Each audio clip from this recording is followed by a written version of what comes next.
क्या कर रहा है? सबके सामने मुझे इस तरह अरेस्ट करके मत लेके जा प्लीज। तू मेरा दोस्त है। मेरे हाथ बंधे हुए मैं कुछ नहीं कर सकता।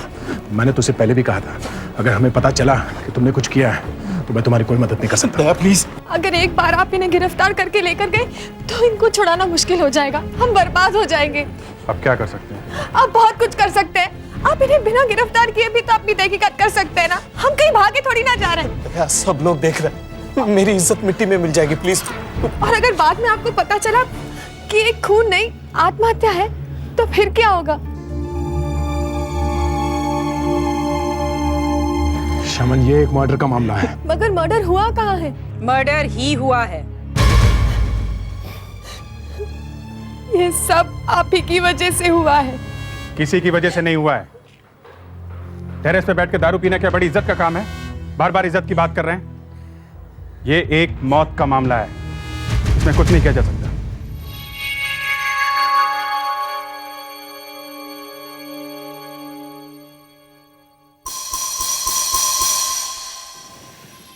मरते मरते क्या खा लिया इसने?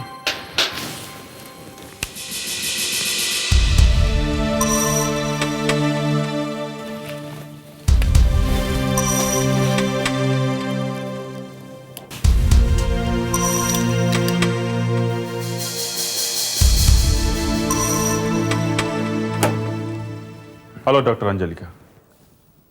हेलो, आप लोगों के लिए एक बुरी खबर है। आपके मुंह से अच्छी बातें निकलना बंद हो गई लगती हैं। ये देख रहे हैं आप, ये इंसान की खाल है, इसके मुंह से निकली। लगता है मरते मरते इसने किसी को काटा है। इसका खून करने वाले को काटा है, शायद आपके दोस्त को काटा है। वो मेरा दोस्त नहीं है, वो एक जान पहचान वाला आदमी है। और एनीवेज उसे तो अरेस्ट कर लिया गया है। दया, मुझे लगता है जब तक इस केस का फैसला नहीं हो जाता तुम्हें इस केस से हट जाना चाहिए। ये सीआईडी का मामला है, आप अपना काम कीजिए। मैं नहीं चाहती कि जज्बात में आकर आपके हाथ से कोई गलत काम हो जाए। मैंने आज तक ऐसा कोई काम नहीं किया और आप बार बार मेरे ऊपर टॉन्ट मत मारिए। जरा अपनी बात कीजिए। आपने एक बुलेट को फ्रेम करके अपने घर में रखा है। आपके सिर पे बदले का खून सवार है और आप मुझसे कह रही है कि मैं जज्बात में बह जाऊंगा। Daya, Daya, control yourself please. Doctor Anjalika, शमन तो हमारी हिरासत में है ही। उसे बुलाकर उसकी बॉडी चेक करते हैं। अगर उसके शरीर पे काटने का निशान है तो मान लेंगे कि विनोद को उसी ने फेंका है। अगर की तो कोई बात ही नहीं है, उसी ने विनोद को फेंका है। ठीक से देखो, हाथ ऊपर करो जरा।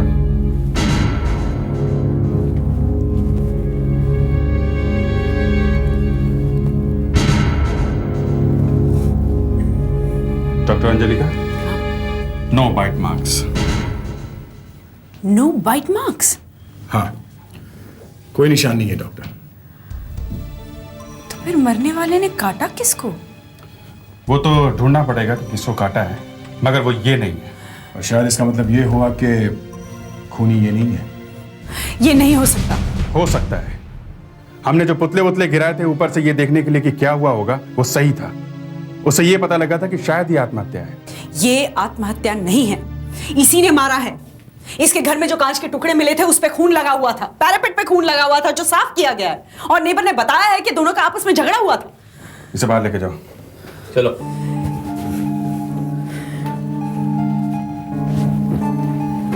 काटने के निशान के ऊपर आपने सब कुछ दांव पे लगा दिया, इसीलिए शायद इतना धक्का लगा है आपको। आपका दोस्त हम लोगों के हाथों से निकला जा रहा है, शायद इसकी खुशी हो रही है आपको। वो बात नहीं है। थोड़ी देर के लिए आप ये मान लीजिए कि खूनी कोई और है और मरने वाले ने किसी और को काटा है, और वो आदमी शायद खूनी हो सकता है। कौन? इंस्पेक्टर अभिजीत है। ओके, हम लोग आते हैं। जहां पे मौत हुई है उसी बिल्डिंग के डी विंग में एक रॉबरी हुई है। आइए सर, आइए। देखिए सर, सारा घर तहस नहस कर दिया चोरों ने।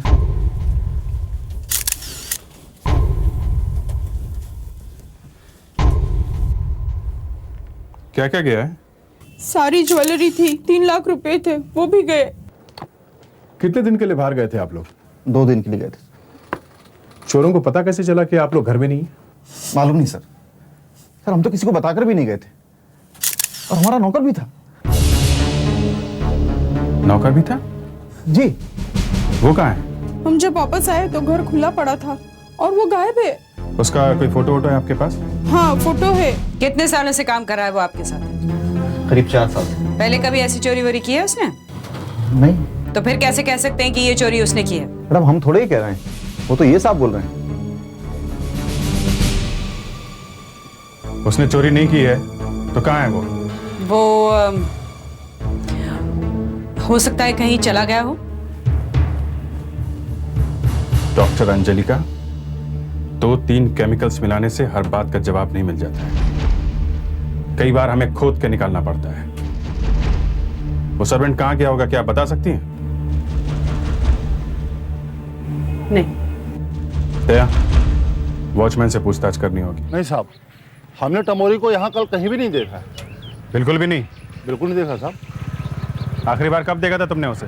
कल देखा था साहब, जब आदमी ऊपर से गिरा था उसके थोड़ी देर पहले ही वो यहाँ से उधर जा रहा था। कितने बजे थे? 4, 4:30 बजे देखा था साहब। और उसके बाद? उसके बाद नहीं देखा साहब। शायद पीछे से दूसरे रास्ते से कहीं चला गया होगा वो। दूसरे रास्ते से कैसे जाएगा साहब? जाने का सिर्फ यही एक रास्ता है। हाँ, हो सकता है कि वो ऊपर टेरेस से दूसरी तरफ चला गया हो, तो बोल नहीं सकते। टेरेस के ऊपर से रास्ता है? हाँ है ना। तो वो टेरेस से होके ही भागा होगा। टेरेस पे से ही वो आदमी फेंका गया है और टेरेस पे से ही टमोरी भी भागा है। मेरे ख्याल से डॉग स्क्वाड को बुलाना चाहिए।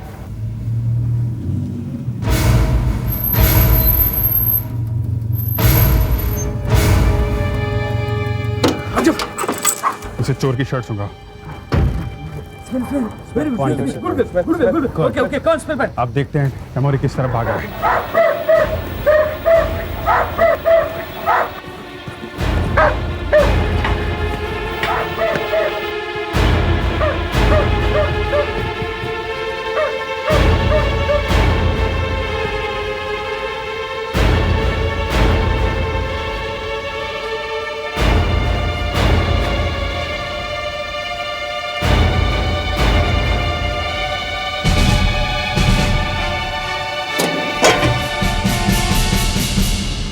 इस सर्वेंट यहां पे मरा है और विनोद वहां से गिरा था। इन दोनों मौतों का आपस में क्या कनेक्शन हो सकता है? शायद इस सर्वेंट की बॉडी के पोस्टमार्टम से कुछ पता चल जाए। चलो बॉडी लेके चलो। लाश को मैं लेकर जाऊंगी और पोस्टमार्टम करूंगी। चलो। औरत का बाल? दया, दया, हाँ जरा वहां पाइप चेक करो। यहां ऊपर एक जूते का निशान है, देखो तो जरा, शायद कोई नीचे उतरा यहां से।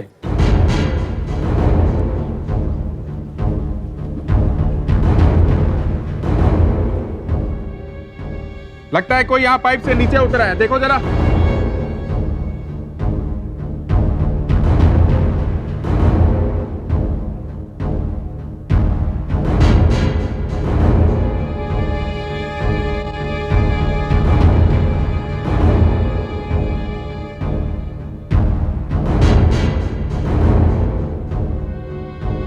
कुछ है? अभिजीत, यहाँ पे कुछ नहीं, एकदम साफ है। लगता तो नहीं है कोई यहाँ से आया है। ओके, ऐसा कैसे हो सकता है? कोई यहां से उतरा है तो बीच में से कैसे गायब हो गया? कहीं ये सामने वाली सीढ़ियों से तो नहीं भाग गया? मगर यहां से भागता तो सब लोग उसे देखते ना। किसी ने उसे देखा तो नहीं? जब विनोद नीचे गिरा तो सब लोग नीचे भाग के जा रहे थे ना। मगर सर, जूते का निशान तो यहाँ पर है। वही तो, ये जूते का निशान यहां पर आया कैसे और वो यहां से गया? पैरापेट पे तो कहीं और है नहीं जूते का निशान।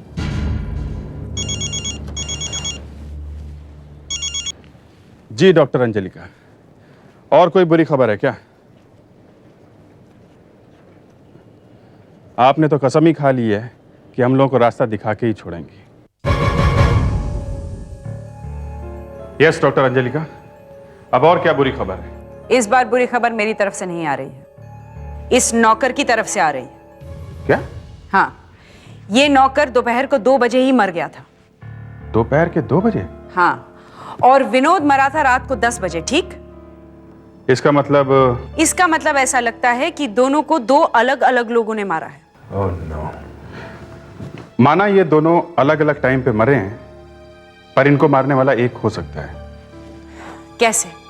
खूनी नौकर को मारने के बाद 8 घंटे तक इंतजार करता रहा, फिर रात को वो बॉडी ऊपर लेके आया टैंक में छिपाने के लिए, जहां विनोद ने उसे देखा, विनोद के साथ उसका झगड़ा हुआ और विनोद मारा गया। कहानी अच्छी है। ये कहानी नहीं है। पुलिस के कुत्ते ने हमें यह दिखाया है कि नौकर की लाश कैसे ऊपर लाई गई। खूनी वहां रुका था जहां विनोद खड़ा था, क्योंकि पुलिस का कुत्ता वहां रुका था और भौंक रहा था। ये सारी बातें जरा हवा में लग रही हैं। ऐसा हुआ होगा, वैसा हुआ होगा। मुझे तो लगता है ये 2 अलग अलग खूनी हैं। आप इतना विश्वास से कैसे कह सकती हैं? सर्कमस्टांसेस को हम लोग बेहतर जानते हैं। हमें दिन रात लोगों से मिलना पड़ता है। लोगों को और जगहों को आप हमसे बेहतर नहीं जानती। वो बिल्डिंग, वो टेरेस, वो जगह यही बता रही है कि खून एक ही आदमी ने किए हैं। सिर्फ इसलिए क्योंकि कुत्ता एक जगह रुककर भौंकने लगा। हे भगवान। CID के और भी मजेदार और सस्पेंस से जुड़े एपिसोड्स को देखने के लिए हमारे चैनल को सब्सक्राइब करें और बेल आइकॉन दबाना ना भूलें।